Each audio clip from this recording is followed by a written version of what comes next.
Hello, my name is Les Brown. This is Mamie Brown's baby boy, and I want to thank you so much for joining us. You know, at this particular time, I want you to, first of all, pat yourself on the back and take the time to thank yourself for becoming involved in a process for looking at your life.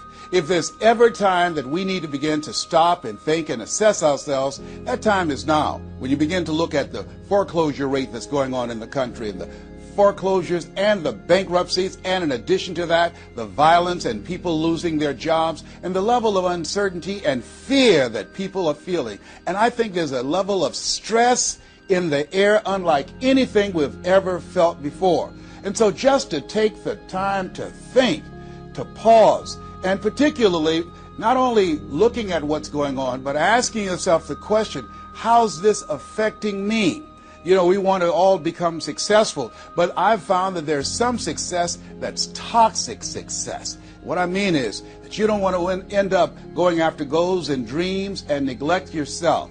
I want you to think about your goals and dreams and things that you want to achieve, and at the top of the list, I want you to put up there your strategy for being here. I just came from the doctor. Let me share something with you. I don't care what goals and dreams that you have. You've got to have your health in order to be here. So at the top of my list, and I'm suggesting you put it at the top of your list, your strategy, your game plan for being here.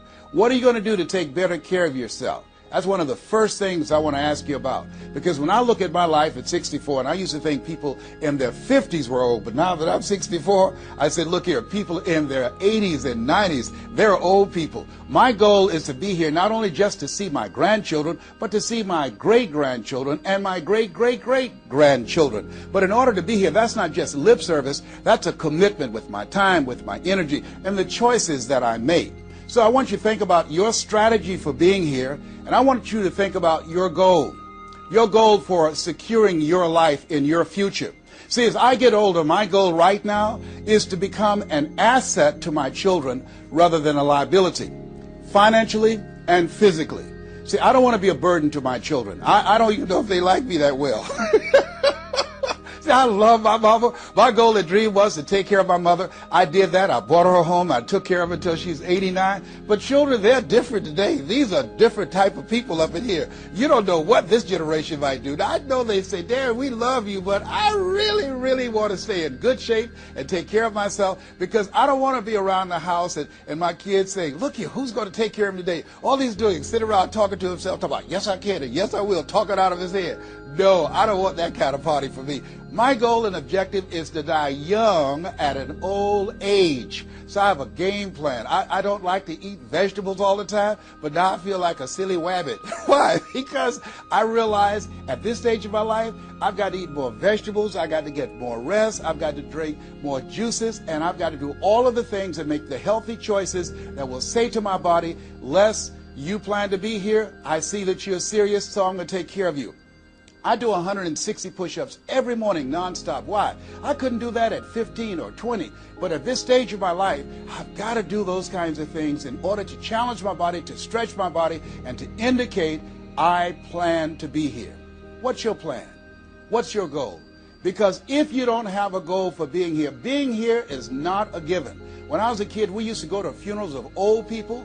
I can't tell you how many young people whose funerals I've gone to. I can't tell you how many. And so, and there's something about between 40 and 60. I don't know what it is about that period in time. Between 40 and 60, if you're approaching 40, I can tell you, and you already know, life begins to intensify. Things happen to you, and things happen to people you care about. Between 40 and 60, if you can make it through that period, you can take a deep breath, because most people don't make 60. Most people don't. And why? And I think it's because people just take it for granted that they're going to be here. So I want to share with you some goals and strategies as you think about your goals. I want you to visualize yourself having optimal health. Having your right mind. I used to ask my Mama, every Sunday you stand up in church and other older members of the church say, I want to thank the Lord for waking me up in my right mind this morning. Why do y'all say that all the time? She said, don't worry, son. You live long enough, you'll find out. She was absolutely right. I went in the room the other day to find something. I got in there. and I couldn't remember what I was looking for. I came out, I remembered what I was looking for. I went back in, I found it. Then I couldn't remember why I was looking for it. One of my children said, "Daddy, you need some ginkgo biloba." I said, "What's that?" She said, "Something for your memory." I went down to the health food store. I was walking around. The lady said, "May I help you, sir?" I said, "I forgot why I'm here." She said, "You need something for your memory." I said, "I know." So they took me over to a little section, and I bought the stuff, and then I took it home. Now, I can't remember where I put it. So when I got up this morning, I said, I want to thank the Lord for waking me up in my right mind this morning. See, if you woke up in your right mind this morning, that's a good thing. I called a friend of mine the other day, Miss Williams, said, "Miss Williams, how you doing?" She said, "Baby, I'm doing good." She said, "I went to the bathroom by myself, not all myself." I said, "Too much information, too much information." Let me tell you something. Well, that's a good thing. I know about that. I've been in the hospital. I know what it is not to be able to move. I know what it is to have back challenges. I know what it is to be in pain. So this thing called life, you got your health? Let me share something with you. That's a good thing. A friend of mine, Bishop T.D. Jakes, said, if you got a problem man or money can solve, you ain't got no problem. I can agree with that. And I learned some things going through that experience. And really, I should say, growing through that experience. My goal at that time was to be here. And trust me, it's better be seen than to be viewed. Are you feeling it, brother? Up in here, up in here. So I want you to think about your goals and dreams. And here's what I want you to do right now. I want you to say to yourself, it's possible. It's possible. And I want you to follow along with this process. As you think about your goals and dreams, I want you to write this down. I'm going to give you some strategies of maintaining this possibility mindset. I want you to write down mindset maintenance. Mindset maintenance. Let me share something with you. The easiest thing that I do every year is to live my dream. That is, helping people to realize their potential, to step into their greatness, challenging themselves, reinventing themselves, to start their own businesses. I've helped over 400 people earn millions of dollars. The easiest thing I do every year is what I do on a day-to-day basis, going into prisons and juvenile detention centers, teaching young people mindset development, how to become effective communicators, how to dress like a prospect rather than a suspect. Those are the easy things that I do. Let me share with you the most difficult thing that I've ever done in my life. And that was to believe that I could do it. That's the most difficult thing that I've ever done in my entire life. To believe that I, Les Brown, who was born in an abandoned building on a floor in a poor section of Miami, Florida, with a twin brother. We were adopted. We were 6 weeks of age by Mrs. Mamie Brown, and I called myself Mrs. Mamie Brown's baby boy. All that I am and all that I ever hope to be, I owe to my mother. Saw a sign once that said, God took me out of my biological mother's womb and placed me in the heart of my adopted mother. To believe that I, Les Brown, who was labeled educable mental retarded, put back from the 5th grade to the 4th grade, failed again when I was in the 8th grade, to believe that I had the ability to live the life that I'm now living. No one could have told anybody who knew me, including myself, looking in on us when Mrs. Mamie Brown was raising us in a poor section of Miami, Florida called Liberty City in Overtown, that I would be who I am right now. I didn't even know that. And I want you to think about your goals and dreams, and I want you to expand them. Why? Because it has been said that most people fail in life not because they aim too high and miss. No, most people fail in life because they're just like I was for 14 years. They aim too low and hit, and many never aim at all. Not at all. They just go through life surviving. Someone said that many people die at age 25 and don't get buried until they're 65. I was talking to a friend of mine named Rosia, and I said, Rosia, how you doing? And she said, let me tell you something. Life is a mess. I said, girl, what are you talking about? She said, my life is a mess. She said, you know what? She said, I just was sitting up here thinking, I haven't lived. I haven't lived. She said, I've been working hard all my life, paying bills and taking care of my children, and my children are gone, and I've just been thinking, I haven't done anything. She said, when I die, I don't want when people view my body, I don't want them to say, oh, she had a funny expression on her face. I said, what do you mean by that? I don't want to have an expression that I'm mad. Because if I died right now, I would be mad. I said, why? What are some of the things you'd like to do? She said, travel. I would love to travel. I'd like to see the pyramids. I've never been to Paris. I want to go to Paris. I've never been there. There are things that I want to see, things I want to do. She said, I want to make a difference in young girls' lives, teenage mothers. I was a teenage mother. I want to be able to make a difference in their lives and see the impact that I had on their lives. And she mentioned a variety of things. And I remember a story about a lady who went to the doctor, and she was diagnosed with terminal cancer. And she came home, and she was sitting at a table, and she was drinking some coffee, and all of a sudden, she just looked up and she said, "I refuse to die an unlived life. I refuse to die an unlived life." And she decided that she was going to live. That up to that point, her life was for her family, for her children, for her husband, but she had left herself out of the equation. Have you ever done that? I remember at a period of my life, I was going to work, and I was working on a job that I hated. And at the same time, I was praying that I wouldn't get fired. I was praying that I wasn't laid off. I was miserable. Nobody was holding a gun to my head. But I showed up every day, and I used a flimsy excuse. Well, I got to pay the bills. I've got a car payment I have to pay. I have a family. I have children. I have a car note, and I have a mortgage note I have to pay. I've got to survive. I was showing up for a paycheck. Ladies and gentlemen, that's not living. And a friend of mine said, "You know when people change?" And I said, "No." He said, "When they get to the point when they say, 'I've had it. I've had it.'" I think the only reason that you're listening to me right now, the only reason that you're watching this webinar, that there's somewhere in your heart of hearts that you've said, as you looked at your life, you said, "I've had it." And not only have you said, "I've had it," but you said also in your heart of hearts, "I can do better than this." And let me share something with you. You can. Because if anybody told me, and I'm going to share some things with you that I've done, not for the purpose to impress you, but to impress upon you what the possibilities are when you work on your mind and have mindset development. Because I've found that how people live their lives is a result of their state of mind. It has been said, you don't get in life what you want, you get in life what you are. So part of the process, number one, is expose yourself to positive messages.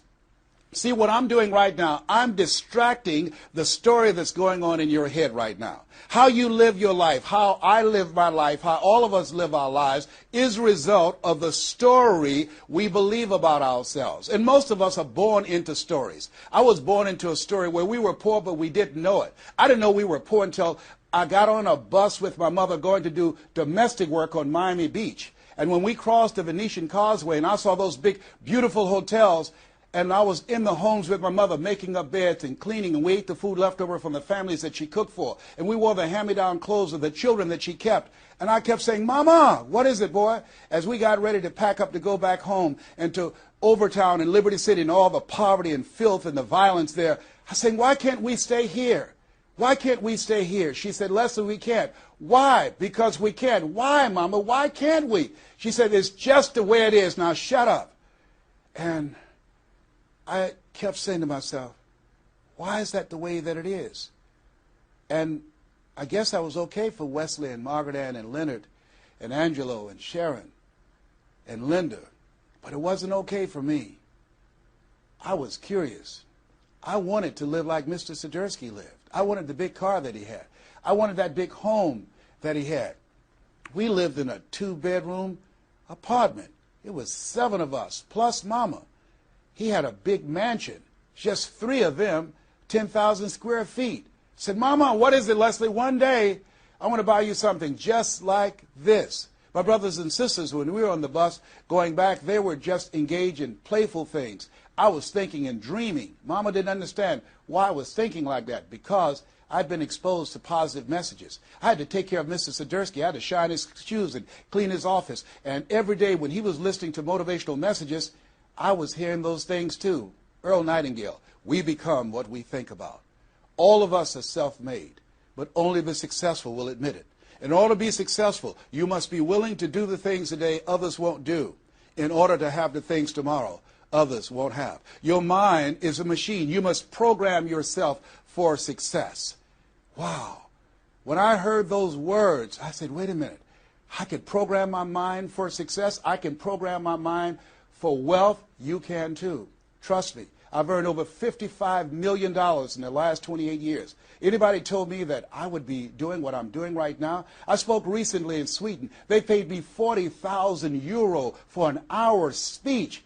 I had no idea that this Les Brown that you now see have the ability to do that. I used to work for the Miami Sanitation Department as a garbage collector. I used to be a janitor. I used to do door-to-door sales. I used to work for Sears in Miami on Biscayne Boulevard. I had no idea this Les Brown that you now see had the ability one day to give lectures at Harvard or Yale or Dartmouth University. I had no idea that this Les Brown existed. I don't tell you that to impress you, but to impress upon you. There is more in you. Simba, there's more in you than you have been expressing.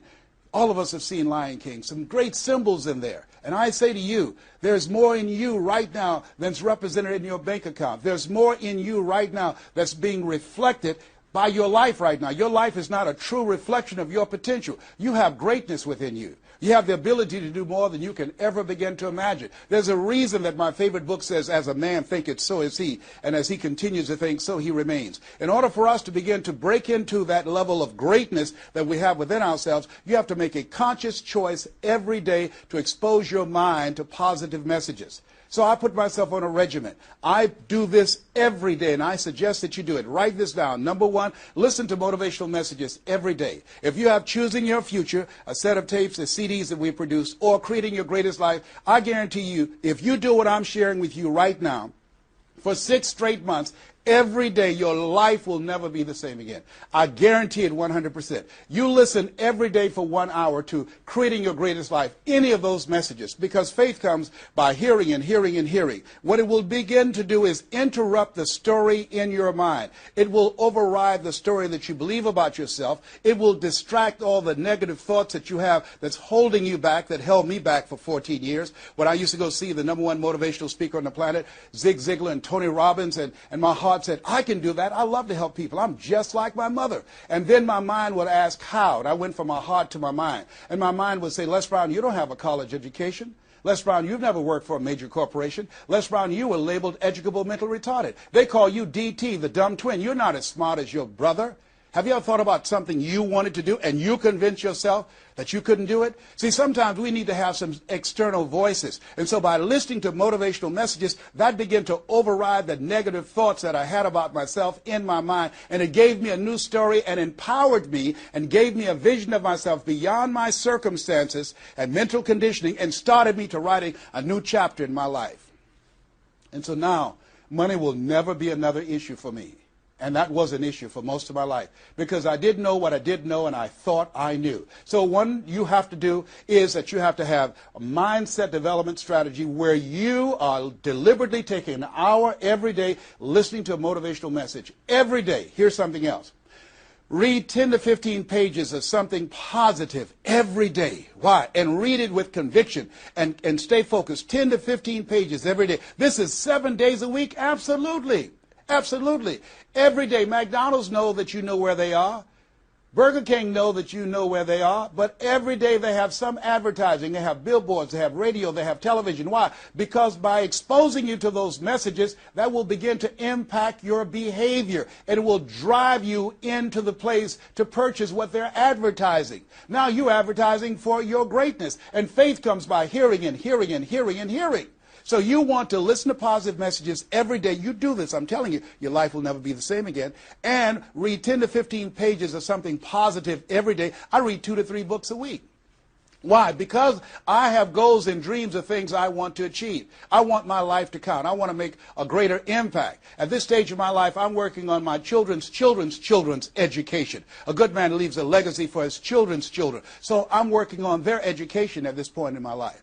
And as I begin to look at myself, in order to achieve more and to do more, I know I have to work more on my mind. And let me give you an example how this works. The most money I've ever earned in an hour and a half, $260,000. That's the most money I've ever earned in an hour and a half. A lot of people work a whole month and don't do that, or 6 months. Then, and this is the next thing I want you to do. I want you to look at your relationships, and I want you to upgrade your relationships. See, MIT did a study, and this study indicated that you earn within $2,000 to $3,000 of your closest friends.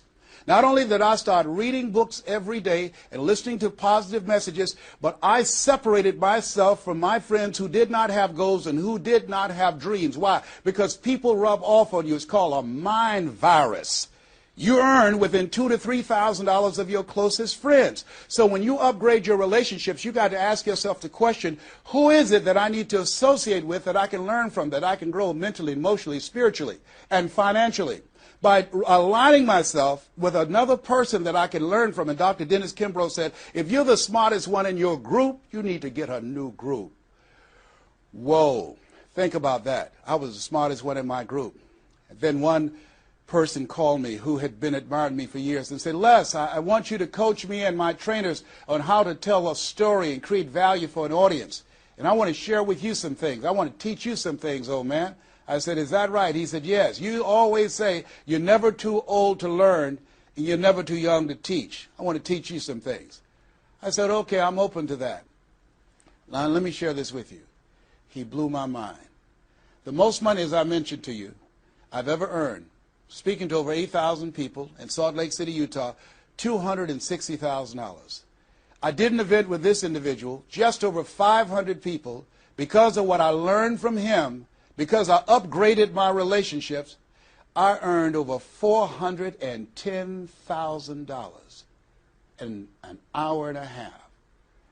I was excited, but I was also depressed, because I've been speaking for 28 years. And I started thinking about all the money that I left on the table, all the hotels and plane rides, all of the audiences I spoke to, all of the money that I missed out on because I didn't know that I didn't know, and I thought I knew.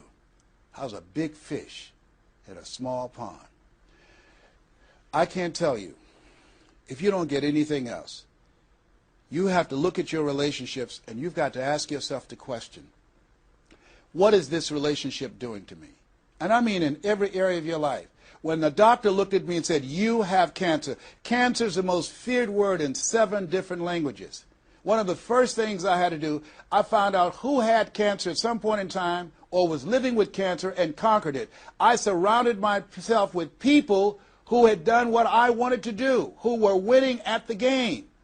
See, it's very important, every area of your life. If you want to improve your health, start hanging around healthy people. They did a 30-year study and said that the reason that most people are obese, it's a mind virus. Listen to what they said. A mind virus is communicated mind to mind. That if you have a friend that's fat or you marry somebody that's obese, you have a 41% to up to 161% of becoming obese yourself. Even if they live in another state. Whoa, why? Because birds of a feather flock together. Never forget, a high school teacher, Mr. Leroy Washington, said, Mr. Brown, if you run around with 9 broke people, I guarantee you, you'll become number 10. Whoa. Think about that.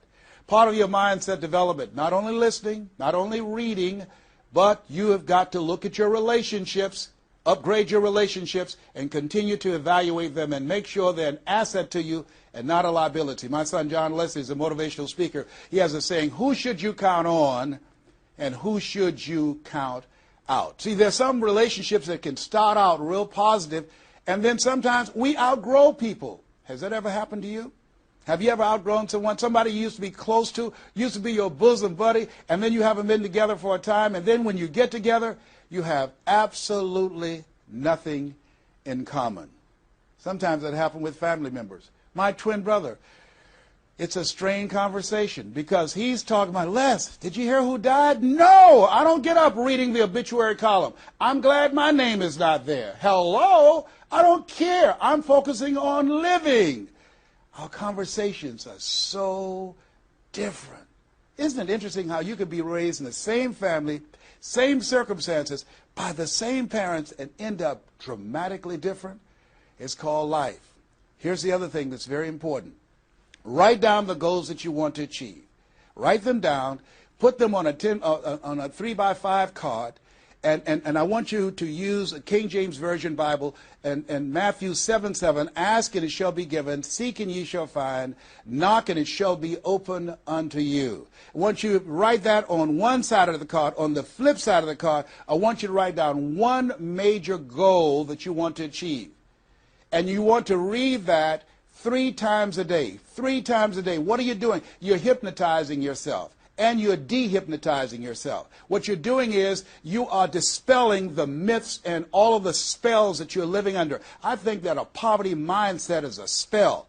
I think that people go so far, and because they're mesmerized by life, they unconsciously stop. And you have to break that spell by constant attention. So on one side you read your goal, that one major goal, 3 times a day. Then the flip side, you flip that scripture over. Ask and it shall be given. Seek and ye shall find. Knock and it shall be given unto you. As you read that every day, 3 times a day, I can tell you, amazing things, breakthroughs will happen for you. Now, we're going to take a break right now, and I want you to take the time to think about this one thing. What is it that you're going to do differently? Because in order to do something you've never done, you've got to become someone you've never been. You've got to be willing to give up who you have been to give birth to who you can become. I want you to take the time and write down one radical change that you're going to make about you, and you know if you do that, your life will never be the same again. This is Mrs. Mamie Brown.